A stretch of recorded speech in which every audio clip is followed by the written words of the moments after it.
Dr. Alina Martinez floated through the narrow hallway of the research ship Meridian. The year was 2087, and she had been studying space life forms for 10 years. Today felt different though. Something was wrong with the readings from the planet scanner. Captain Jake Morrison was drinking coffee in the control room when Alina found him. His brown hair was messy from sleep, and his uniform had wrinkles in it. He looked up when she entered. "Jake, we found something strange," Alina said.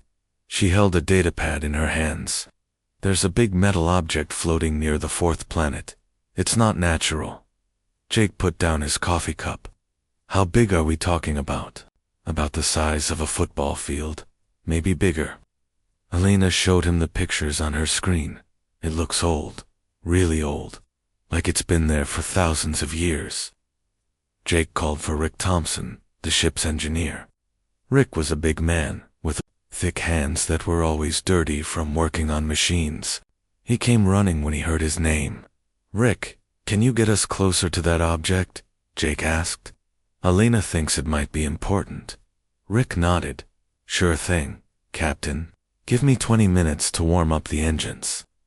The Meridian moved slowly through space toward the strange object. As they got closer, they could see it was made of metal that looked almost black. Strange symbols covered its surface. It was shaped like a long tube with many smaller tubes attached to it. "I've never seen anything like this," Alina whispered. She pressed her face against the window to get a better look. "This isn't human technology. This came from somewhere else." Jake felt his heart beating faster. First contact with aliens had always been a dream for space travelers. But now that it might be real, he felt scared instead of excited. Rick docked the Meridian next to the alien object. The three of them put on spacesuits and floated over to examine it more closely. Alina carried a tool that could scan for different types of energy. Rick brought his repair equipment. The alien structure was huge, up close. They could see that some parts were damaged, like something had hit it long ago, but other parts, still, looked perfect, as if they were built yesterday. "Look at this," Rick said. He pointed to a section that had been torn open. Inside, they could see wires and circuits that glowed with a soft blue light. "This thing still has power after all these years." Alina's scanner started making loud beeping sounds. "Jake, I'm reading massive energy levels coming from inside. This isn't just some old wreck. This machine is still working." They found an opening large enough for them to enter. Inside, the walls were covered with screens and buttons. Everything was much bigger than human-sized equipment. Whoever built this was taller than people. Rick couldn't help himself.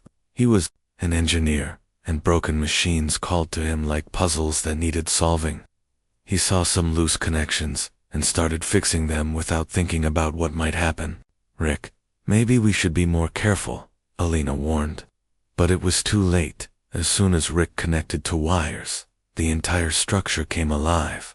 Lights flashed everywhere. Screens turned on and showed symbols they couldn't read. A deep humming sound filled the air. Then they heard voices. Not human voices, but sounds that seemed to be language. The voices came from speakers all around them. They were having conversations, but not with each other. It was like listening to many phone calls at the same time. Elena's translation device started working on the alien's speech. Slowly, words began to make sense. "The human world grows stronger each cycle," said one voice. "Their ships reach farther into space every year," said another. "This cannot continue. They will spread like a disease if we do not stop them." Alina, Jake, and Rick looked at each other with wide eyes. These aliens were talking about Earth. They were talking about humans. "How long have we been watching them?" asked a third voice. 200 Earth years. They started with simple rockets. Now they have ships that can cross star systems. The Council has made its decision. The human plague must end before it spreads. 2 other worlds. Jake felt cold inside his spacesuit. These aliens had been watching Earth for 2 centuries. They were planning something terrible. More voices joined the conversation. Alina counted at least 12 different types of alien speech. This wasn't just one species talking. This was a meeting of many different alien races. When do we begin? The cleansing, asked a voice that sounded like grinding metal. The fleets are already moving. 12 worlds have sent their ships. The humans will not expect an attack from so many directions at once. How long until we reach their system? 6 Earth months. We will arrive with enough ships to block out their sun. Alina grabbed Jake's arm. We have to get back to the ship. We have to warn Earth. They moved as quickly as they could through the alien structure. Behind them, the voices continued talking about invasion plans and human extinction. Rick tried to disconnect the wires he had fixed, but the machine stayed on. Back on the Meridian, Jake immediately sent a message to Earth. It would take weeks to reach home, but it was their only chance to warn everyone. Admiral Lisa Chang received the message at Space Command Headquarters. She read it 3 times before she believed what it said. Then she called President Nathan Brooks. Dr. Amanda Foster was Earth's best expert on alien communication. She studied the recordings that the Meridian had sent. Her face grew pale as she listened to the translated conversations. It's real, she told the president. These aliens have been watching us for generations. They see us as a threat that must be destroyed. President Brooks gathered his advisors. How much time do we have? According to their communications, 6 months until their fleets arrive. Dr. Forster replied. They're bringing ships from 12 different star systems. We're looking at hundreds of thousands of enemy vessels. The room fell silent. Everyone knew that Earth's military had perhaps 1,000 ships total. They were about to face an enemy that outnumbered them hundreds to 1. But President Brooks was not a man who gave up easily. Then we have 6 months to prepare. Get me? Every scientist, every engineer, every military leader we have. If these aliens think humans will just lie down and die, they're about to learn how wrong they are. Far out in space, the Meridian continued, listening to alien communications. Alina, Jake, and Rick took turns monitoring the transmissions. Each conversation they heard made the situation sound worse. The aliens spoke about humans like they were insects that needed to be stepped on. They talked about taking Earth's water and minerals after the humans were gone. They planned to use Earth as a base for attacking other star systems. But the aliens made one mistake in their planning. They assumed that humans would react like every other species they had conquered before. They expected panic, surrender, and quick defeat. They had no idea what humans were really capable of. When their backs were against the wall, the countdown to invasion had begun. 3 weeks after the Meridian's discovery, panic spread across Earth like wildfire. News channels showed the same frightening story over and over. Alien fleets were coming to destroy humanity. People emptied stores, buying food and water. Some families tried to build shelters underground, but in a secret room deep inside Norad Mountain, a very different meeting was taking place. General Carl Davis sat at the head of a long table. Around him were people that most of the world had never heard of, even though they had been working to protect Earth for 50 years. Ladies and gentlemen, General Davis said, it's time to tell the truth about Project Prometheus. President Brooks looked confused. What project? I've never heard of any Project Prometheus. That was the point, sir, the general replied. Some secrets are too important to share, even with presidents. But now we don't have a choice. Dr. Kevin Walsh stood up. He was an old man with white hair and thick glasses. He had been working on the project since he was young. Mr. President, do you remember learning about the Roswell incident in 1947? Of course. The government said it was just a weather balloon. It wasn't a weather balloon, Dr. Walsh said quietly. It was an alien scout ship. We recovered the wreckage and 3 alien bodies. We've been studying their technology ever since. The room became very quiet. Even the president's advisors looked shocked. For 70 years, we've been reverse engineering alien technology. Dr. Walsh continued. We've learned how to manipulate matter at the quantum level. We've built energy systems that can power entire cities. Most importantly, we've learned how consciousness and technology can work together. General Davis pressed a button on the table. The lights dimmed, and a holographic display appeared in the center of the room. It showed a map of Earth with thousands of small dots scattered across every continent. Every major city on Earth has been equipped with quantum field generators, the general explained. They're hidden in shopping centers, office buildings, hospitals, and schools. Most people walk past them every day without knowing they're there. President Brooks stared at the display. How is this possible? How could you build all of this without anyone knowing? We've had 50 years and unlimited funding, General Davis said. Plus, we had help from the private sector. Many technology companies have been working with us without knowing the real purpose of their research. Lieutenant Commander Tracy Sullivan, a Navy intelligence officer, had been studying the alien communications from the Meridian. She stood up with a folder full of papers. Sir, we've learned something important about these aliens, she said. They're not one unified species. The invasion force includes 12 different alien races, but they don't really trust each other. She opened her folder and pulled out translated conversations. Each species thinks they're the most important. They're working together now because they all see humans as a threat, but their alliance is not strong. Dr. Rachel Green, a quantum physicist, joined the conversation. That gives us an advantage we can use. But first, let me explain something about Earth's technology that even most of you don't know. She walked over to the holographic display and changed the image. Now it showed Earth, surrounded by a complex network of energy lines. Every computer, every smartphone, every internet connection on Earth is linked through quantum entanglement, she said. When we built the global internet, we secretly included quantum processors in every major hub. President Brooks looked confused. What does that mean? It means that every human device is connected at the quantum level.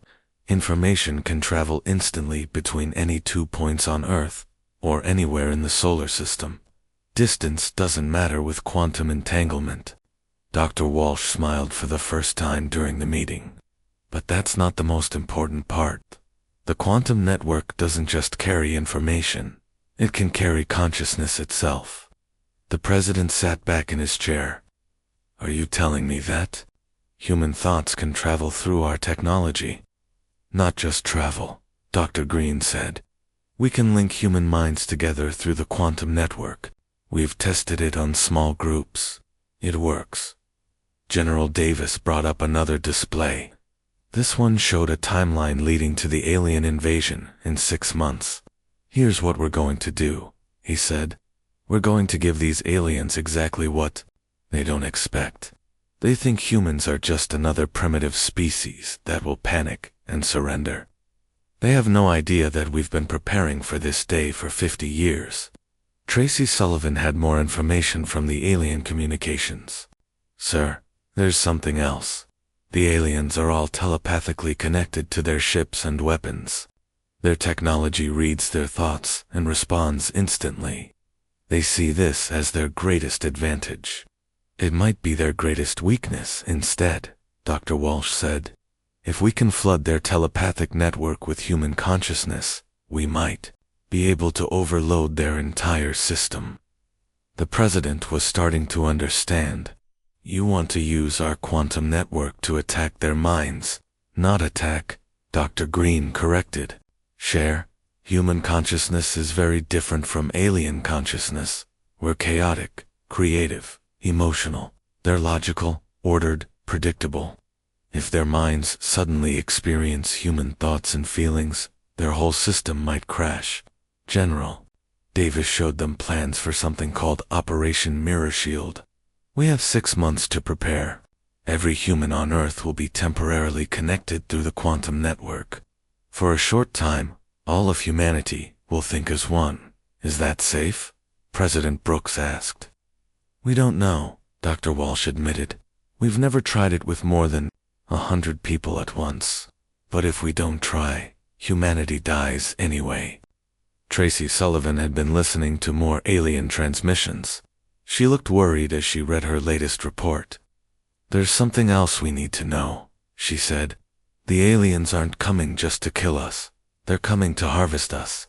Everyone in the room turned to look at her. "They want our planet's resources, but they also want to study us," she continued.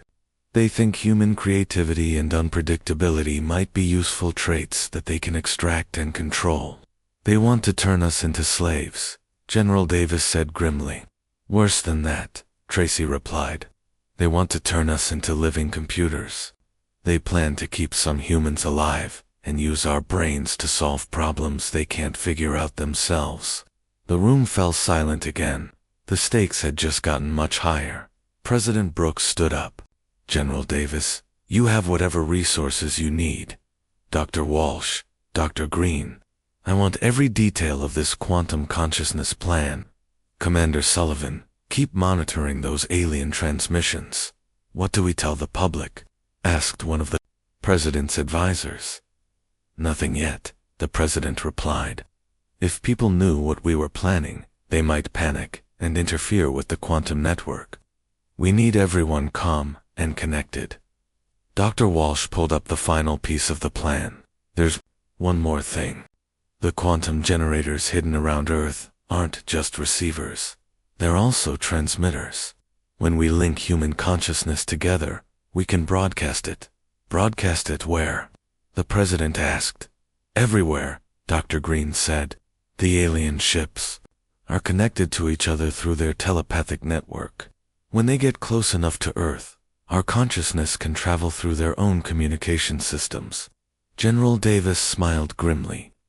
"The aliens are bringing us the perfect delivery system for our counterattack. They just don't know it yet." As the meeting ended, everyone understood that they were about to attempt something that had never been tried before. They would link every human mind on Earth into a single consciousness, then use that consciousness as a weapon against an alien invasion. It was either the most brilliant plan in human history, or it would be humanity's final mistake. Outside NORAD, the world continued to panic about the coming invasion. But inside the mountain, a small group of humans prepared to show the galaxy something it had never seen before. The aliens thought they were coming to harvest a primitive species. Instead, they were about to encounter the full force of human imagination, creativity, and determination, and they had no idea what was waiting for them. 3 months before the alien fleet would arrive, Operation Mirror Shield began. Colonel Steve Parker stood in a control room that had been built beneath the Rocky Mountains. Hundreds of screens showed quantum field generators all around the world. Each green dot meant that a generator was ready and working. Dr. Nicole Reed checked her equipment one more time.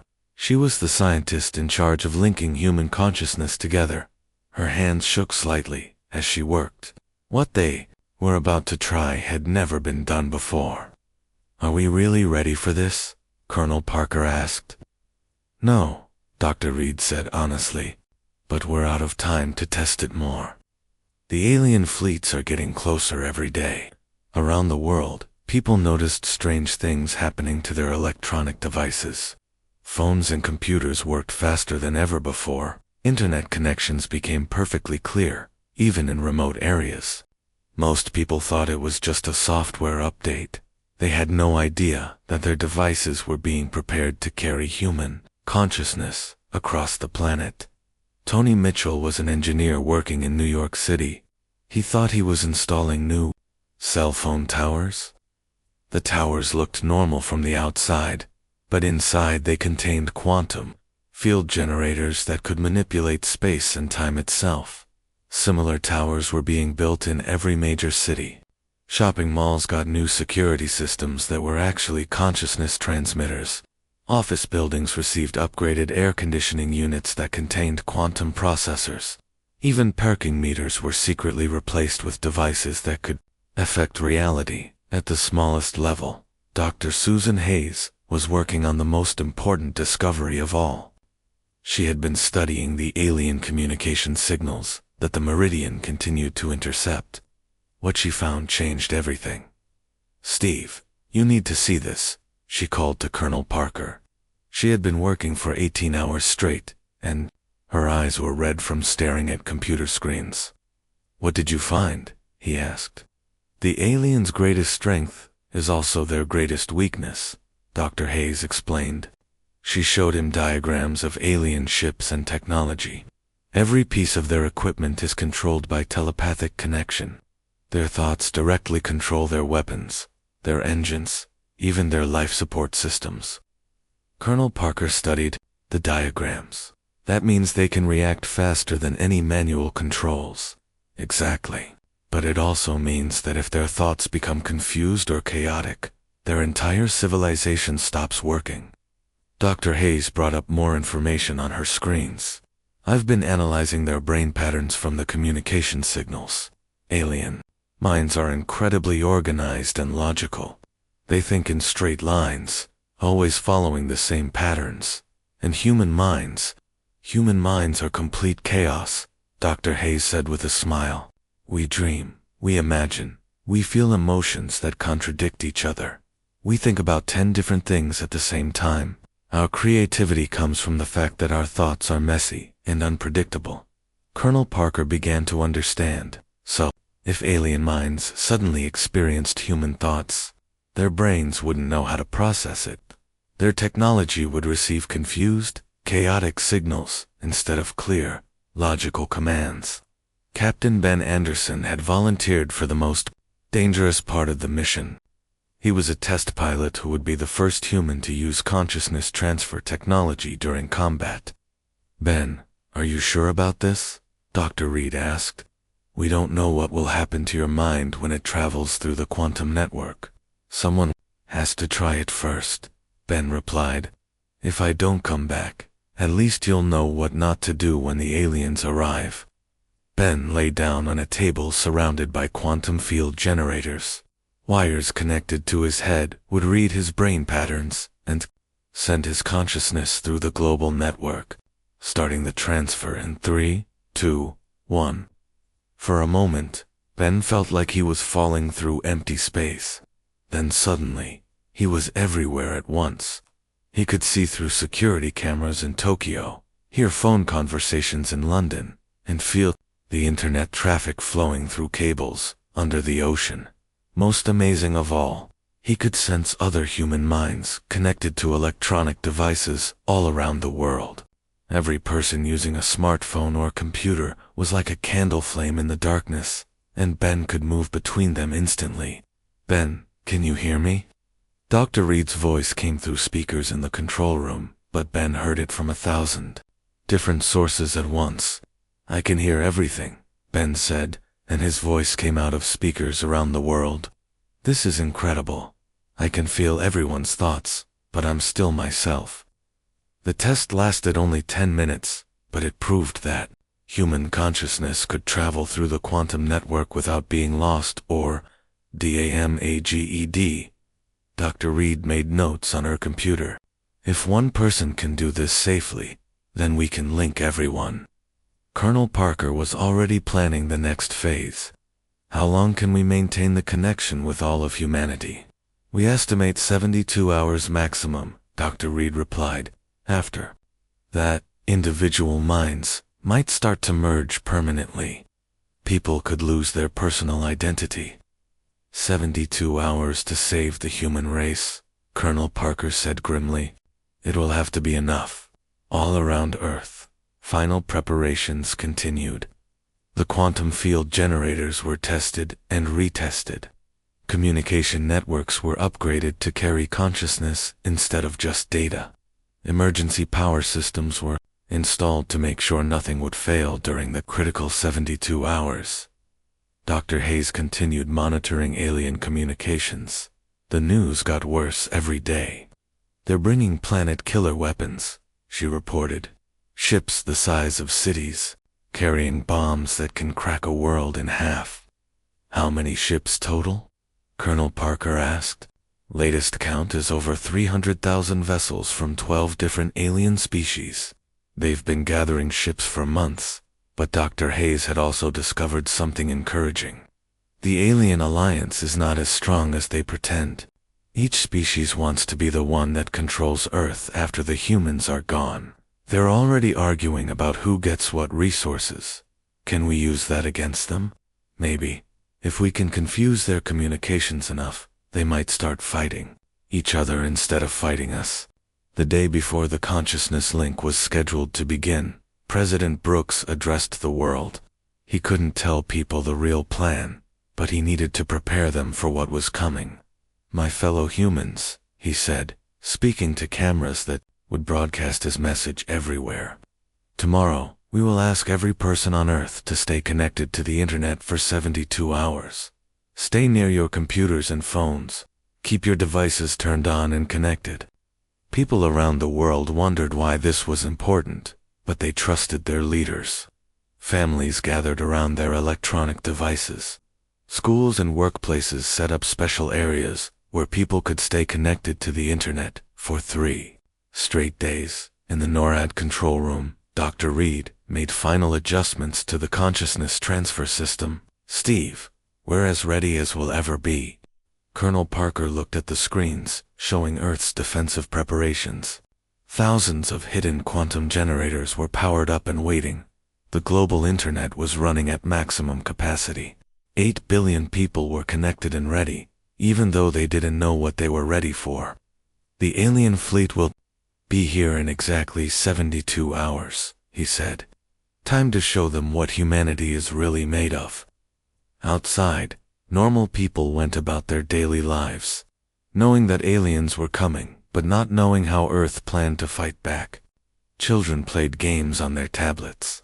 Adults checked social media on their phones. Elderly people video called their families. None of them realized that their simple electronic devices were about to become the most powerful weapons in human history. The countdown to the consciousness link had begun.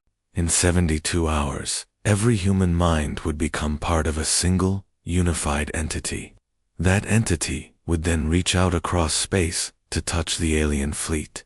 And the aliens, who had conquered 100 worlds, were about to experience something completely new, the full creative power of human imagination. They thought they were coming to harvest a primitive species. Instead, they were about to learn why humans had survived and thrived on a dangerous planet, and why human consciousness was unlike anything else in the galaxy.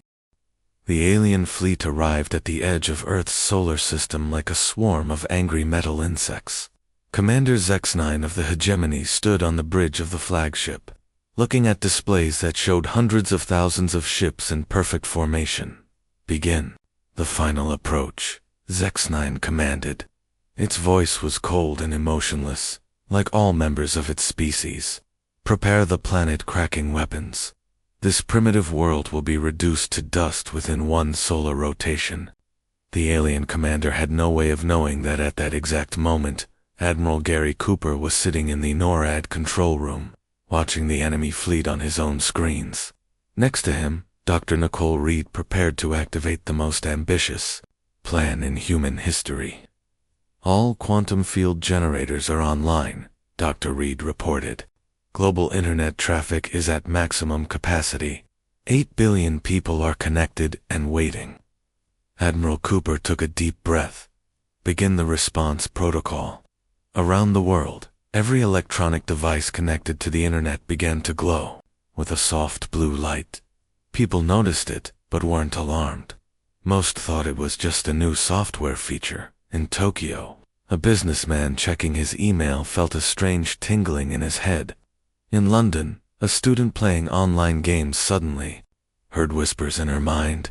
In Snow Paulo, an elderly man video calling his grandson felt his thoughts becoming clearer and stronger. The consciousness link was beginning. Dr. Reed watched readouts that showed human brain activity across the planet. Neural integration at 15% and rising. People are starting to feel the connection. In her apartment in Chicago, Maria Santos was a cargo ship captain on shore leave. She was watching the news about the alien invasion when suddenly she could hear her neighbor's thoughts. She could feel the fear and determination of everyone in her building. The sensation was overwhelming at first, but then it became beautiful. Maria realized she was experiencing the minds of everyone in her city, then her country, then the entire world. Neural integration at 50%, Dr. Reed announced. The link is holding steady.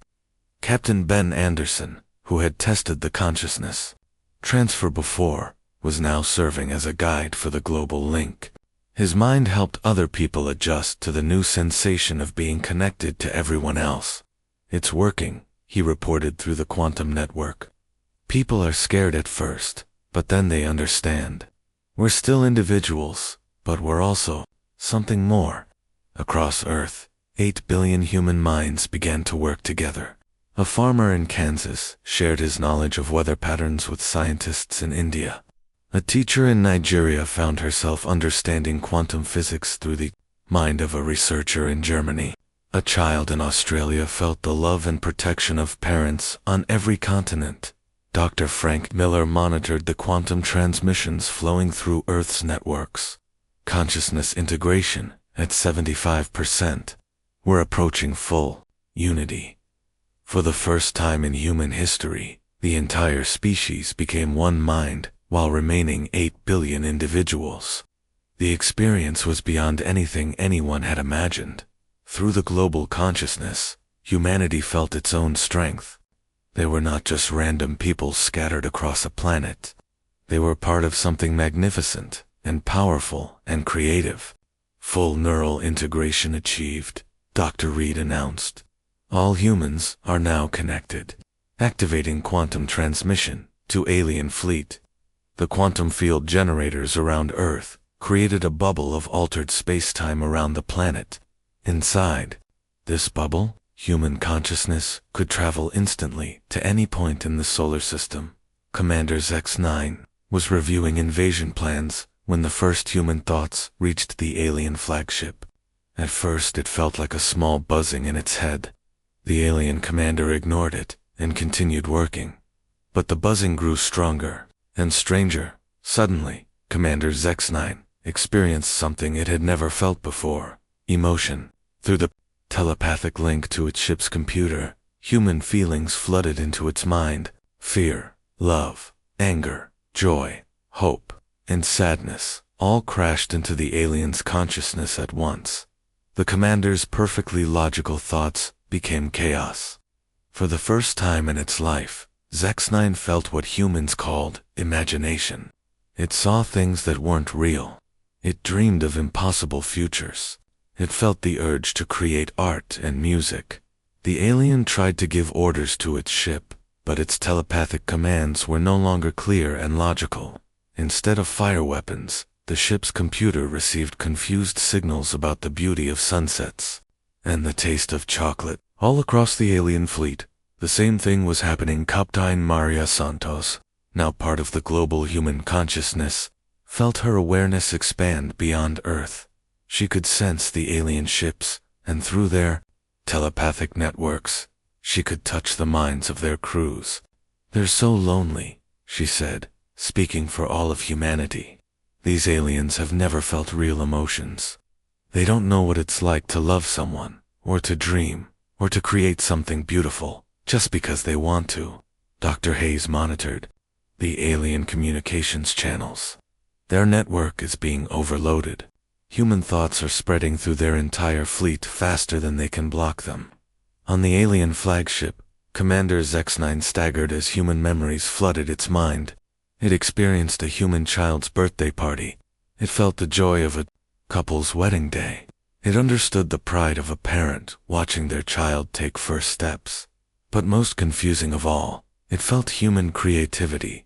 Suddenly, the alien commander wanted to write poetry. It had urges to paint pictures and compose music. For a species that had never created anything except weapons and ships, these feelings were completely overwhelming. "Fleet Command, this is X9, the alien tried to communicate.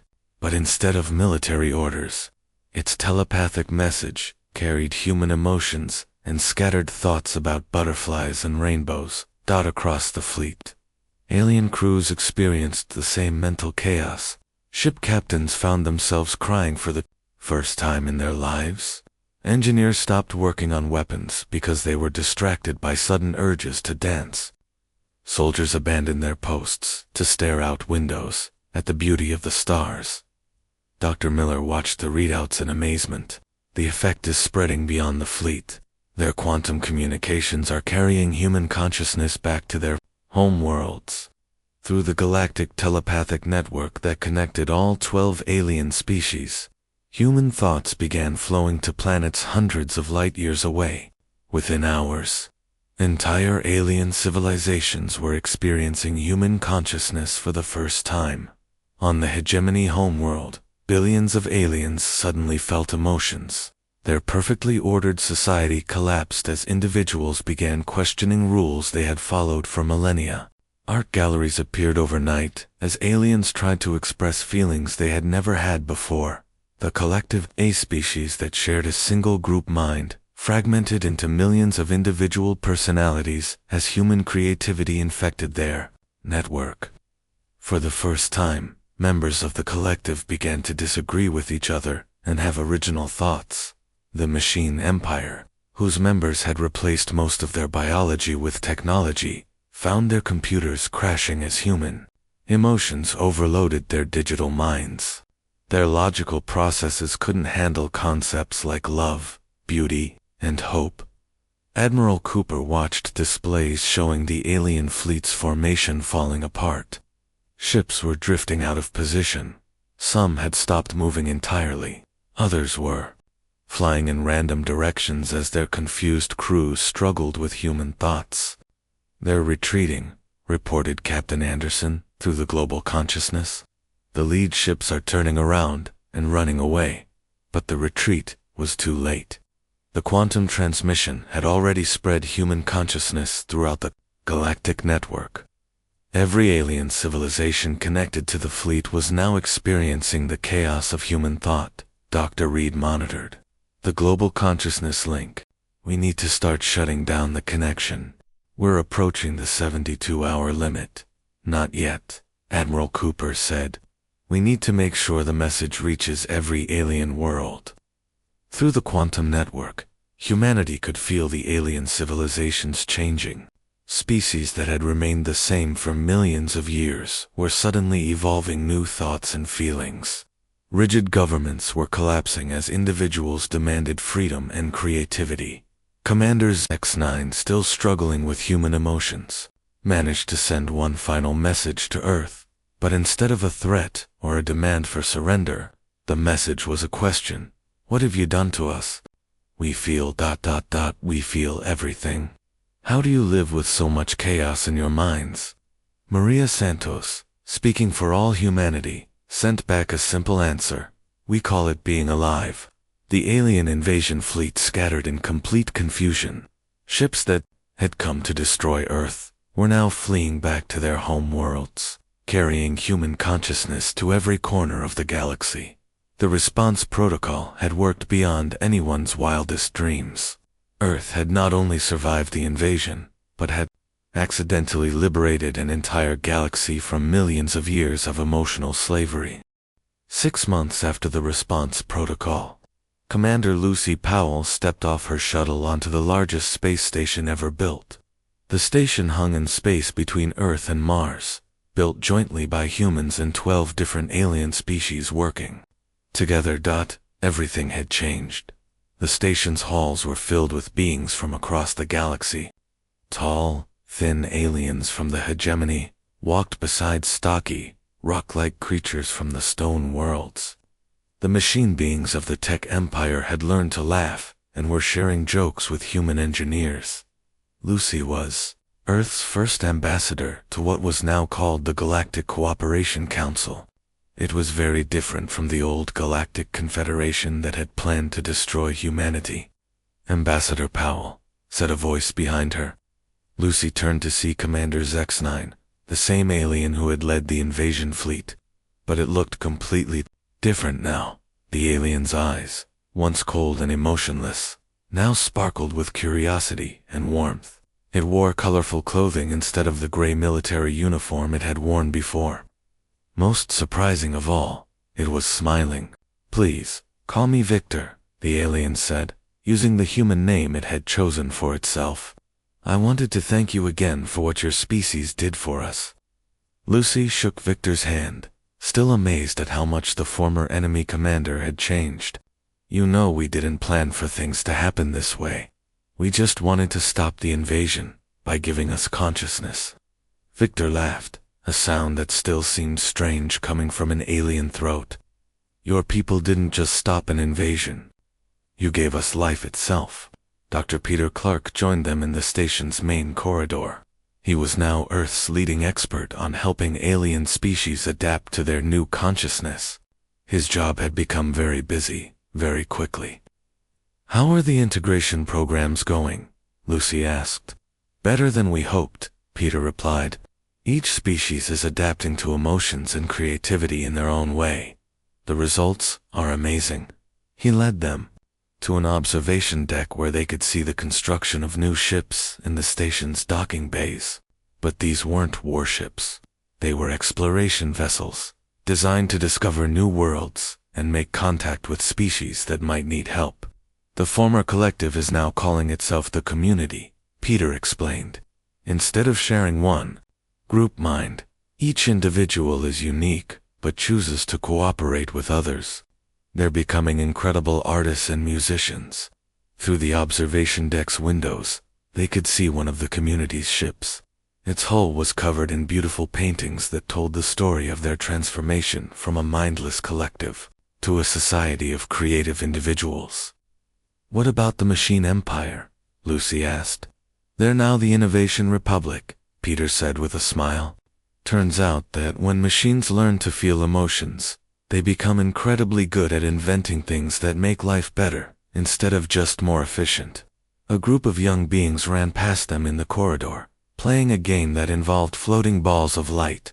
Lucy recognized human children, but also young aliens from several different species. They were all laughing together. "The children adapt fastest," Peter noted. "Kids from different species become friends immediately. It's the adults who have trouble adjusting to emotions." They walked to the station's central meeting hall, where the Galactic Cooperation Council was in session. Instead of the rigid, formal meetings of the old Confederation, this gathering looked more like a festival. Former Emperor Vex 12 of the Hegemony was now calling himself President Alex, after the human name he had chosen. He was leading a discussion about establishing art schools on different alien worlds. "We need to share our cultural discoveries," Alex was saying to the assembled delegates. "The humans have shown us that creativity and logic can work together to build something beautiful."